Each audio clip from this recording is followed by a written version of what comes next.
Hello, everyone. Happy Thursday, and welcome back to another episode of Good Grief Life After Loss. If you are new here, I'm your host, Skylar Jackenthal, and I'm so glad that you are tuning in for today's episode. I am currently recording this over the weekend on Sunday, but the day that this episode comes out will be Thursday, June 12th, which is actually my older brother Sam's 26th birthday, or I guess it would be his 26th birthday. And this is really the first year where I find myself feeling stressed about how I want to celebrate and honor Sam on his birthday. And that is because for the first time this year, I am going to be really busy and maybe not even having time to stop and celebrate him. I'm in charge of planning my all-company on-site, so this week, 50 people from my company will be coming to Boston to celebrate our company's 7-year anniversary. It'll be an incredible time. It's going to be a blast. But, of course, it falls on Sam's birthday.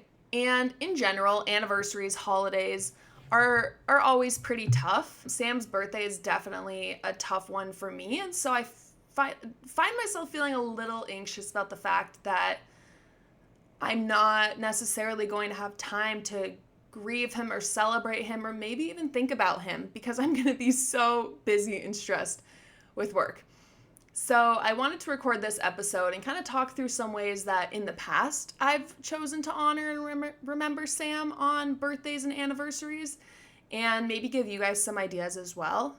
I do also want to acknowledge that just a few days after this episode is live, it will be Father's Day, and I feel so blessed to have my father here with me, to be able to celebrate him and to still have him in my life. And I know that unfortunately that is not the reality for many of my listeners.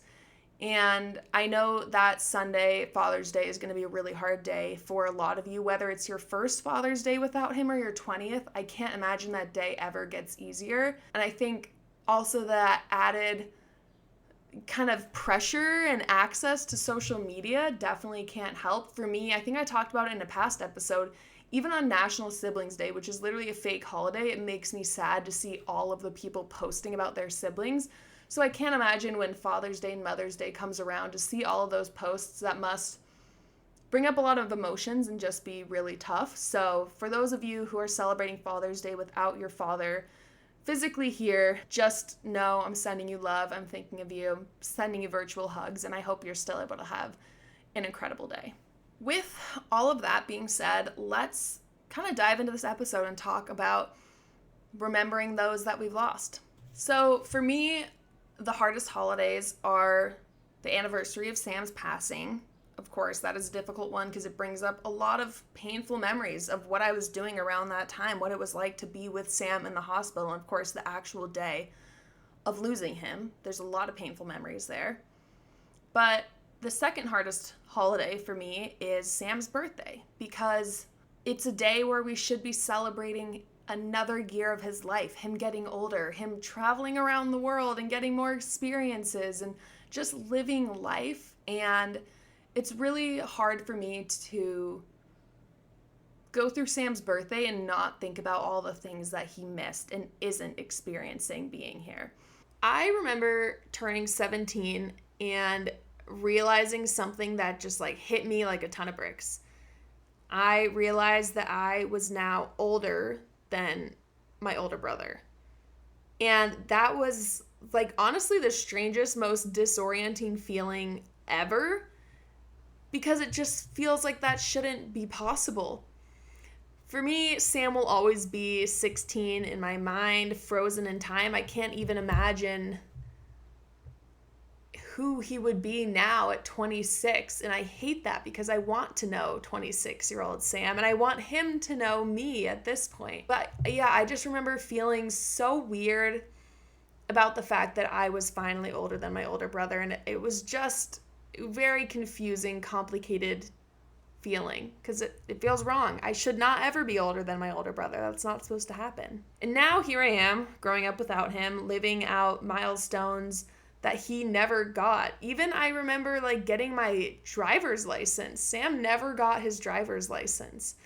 And so many, like graduating high school, starting college, all of these things that I'm doing that Sam never got to experience all have just a bittersweet, I don't know, they're all bittersweet because I'm so happy for myself to experience these moments, but it's so sad that Sam didn't get to experience them himself. And when his birthday comes around each year, I feel this urge to do something for him, to celebrate him, to live a little for him, to make it known that he was here, and honestly, just to make sure I don't forget and that the world doesn't forget. Not that I think I ever could. It just feels like it feels wrong to let the day go by without doing something extra for Sam on his birthday, even though he's not here to celebrate.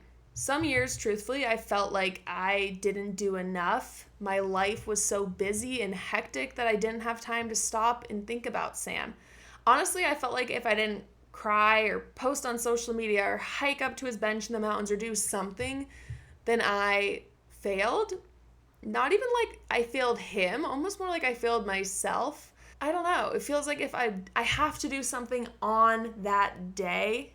Otherwise, it's like I didn't care. And there have been times, honestly, on Sam's birthday or his anniversary where I literally forced myself to cry. Like, I'll have gone through the whole day and been happy all day, and it was just a great day. And it feels wrong for it to be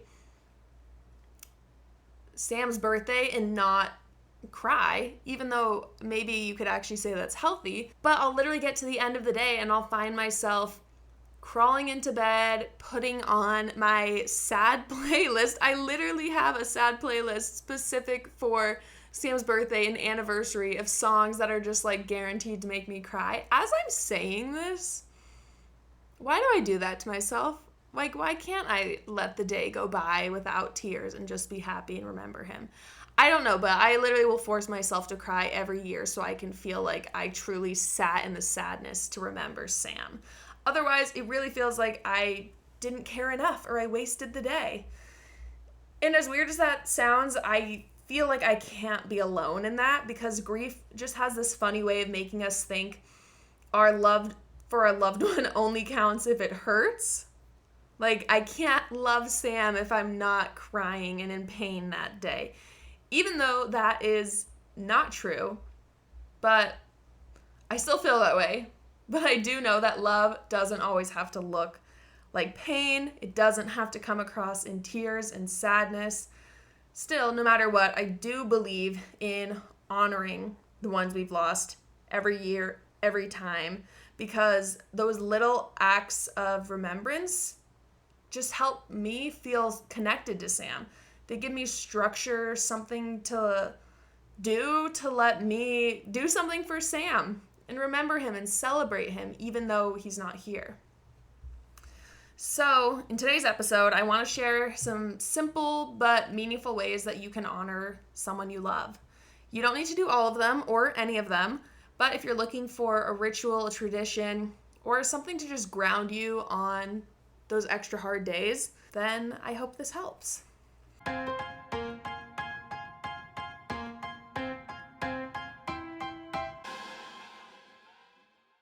So what I like to do is, whether I'm home with my family or in Boston with my friends, every year just get whoever's around, whoever's available, come gather around me. We get the blue balloons.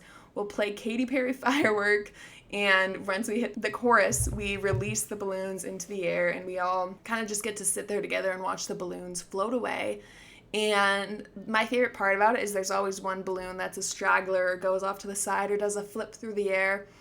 And I always feel like that balloon is Sam saying hi to me and sending a message. So I love doing the balloon release. I have looked into biodegradable balloons because I prefer to do the balloon release without the guilt that I feel after. But I will say the balloon release is beautiful. I'll post some pictures of it on Instagram. It's just something I love doing for Sam. Something else that I know a lot of people like to do to honor their loved one that they've lost is light a candle. So I would say just set a time. Maybe it's in the morning, maybe it's at sunset, and just take a moment to yourself, say their name, think of a memory, and let that be enough. I think lighting a candle is a beautiful and simple way to honor someone. And for me, even, like, I'm not religious, I don't go to church, but there have been a few times where I've been in a church, whether I'm like taking a tour or something like that, And I'll always take a second to just stop and light a candle and kind of close my eyes and think of Sam and other people I've lost in my life and just send my love to them. And it's a very, I don't know, it's a very peaceful and calming thing to do. I really like that option. And it's a simple option, and it's something you can do alone, which I appreciate. Something that is beautiful and amazing and defies all odds is stories to this day that people continue to share with us.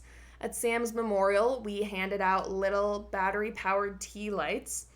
The battery's probably supposed to only last a few hours, maybe 10 hours max, and then it's supposed to die, and you need to replace the battery for it to work. And to this day, we still have people who reach out to us and say that randomly that tea light will flicker on, even though the battery died years ago. And that's so special and just makes me kind of feel this extra connection to candles and to doing that for Sam. Another suggestion that I personally have not done, but I've heard from a lot of people, is they really like to take a night to make the person they lost their favorite meal. So either go out to a restaurant, eat a meal they loved, make it at home, but I feel like food is such a powerful connector to memory for sure. And I remember at Sam's memorial, after his public memorial service, we had a more private service at someone's house. And I remember going shopping that day for the memorial service food. And I wanted to just get all of Sam's favorites. So we got Cafe Rio catered, which is like the best Mexican food spot in Utah. We got Cafe Rio catered because he loved Cafe Rio. We got like 100 cans of peace tea because Sam loved peace tea. And it was just really nice. And to this day now, every time I have a peace tea, I think of Sam. And I don't know, I like having that little connection to him. Something I also really like doing is playing Sam's favorite music. I have my sad playlist when I want to just kind of be sad and sit in that sadness and remember Sam, because sometimes I do just want to be sad and cry, even if it means forcing myself to do it by listening to the sad playlist. But I also have my happy playlist of songs that make me think of Sam and songs that he loved by Taylor Swift and Katy Perry and songs he did ski edits to. And I love just like sitting there smiling, listening to the music and not sitting in the sadness, sitting in the joy and the memory and the happiness of like, I remember singing this song in the car with Sam. So I love that. And I think it's a great way to honor someone to remember the music that they loved. Something else that I haven't done in a while, I did it a few times very early on, maybe for the first or second anniversary without Sam, is writing him a letter. So you can write to them about what you miss or about what your life's like now or something you wish you could say to them. And whether you seal it, burn it, keep it, throw it away, whatever it is, there are no rules. I think it's just a great way to get out all of your thoughts and everything you wish you could say to them or wish you could have said to them. And do with that letter as you please. Something that I definitely suggest, and I think there's a lot of options for this, is to just go somewhere they loved. And that doesn't mean you have to go on this grand vacation to a place they loved. It can be going on a hike or a beach or even a street corner. Let that place hold the memory with you. For me, a lot of times on Sam's anniversary or birthday, we would hike up to his bench at the top of Rob's Trail in Park City. And it's just the most beautiful spot. There's a bench for Sam. There's wind chimes everywhere. There's a picture of him. There's all these metal sculptures and the leaves are beautiful up there. And it's just such an incredible place to be. And I always feel so connected to Sam being in that spot. And something that I love now in Boston that made me sad to be away from that bench and not know how to celebrate Sam here when I don't have the option to hike to the bench. And my amazing boyfriend Harry actually one day found a bench in Boston out by the water that says a place for Sam to sit forever. It's a memorial bench dedicated to another Sam, not my Sam, but he found it and showed it to me, and it just makes me so happy to now have a Sam bench in Boston where I can go and sit with Sam and talk to him. So that's something that maybe I'll think about doing this year. Someone wrote in that they like to honor the person they lost by celebrating how far they've come in life, celebrating the life they have, and just talking to them and telling them how proud they would be of where you are now. I've definitely had a few moments where they feel bittersweet, but I kind of just in my head give a silent thought to Sam of like, I hope you're proud. I hope you're so happy seeing me accomplish this. So I think that's really important. Something else is just doing something they would have loved.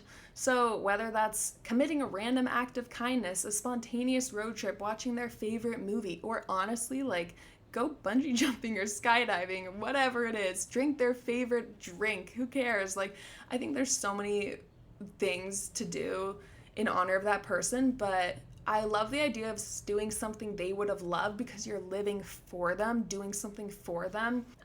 For me, we have Sam's bucket list. It's a very long bucket list of things he wanted to do before he turned 18, and he crossed off a lot of those items on the bucket list, but there are also a lot he didn't cross off. So every few years, I've kind of made it a point to go find something on the list that I can cross off, so not a trick on skis or skates. And I've taken the time to go cross off something on Sam's bucket list on my own, and I really love that, and it's that's something I really enjoy, and I hope I get to keep doing.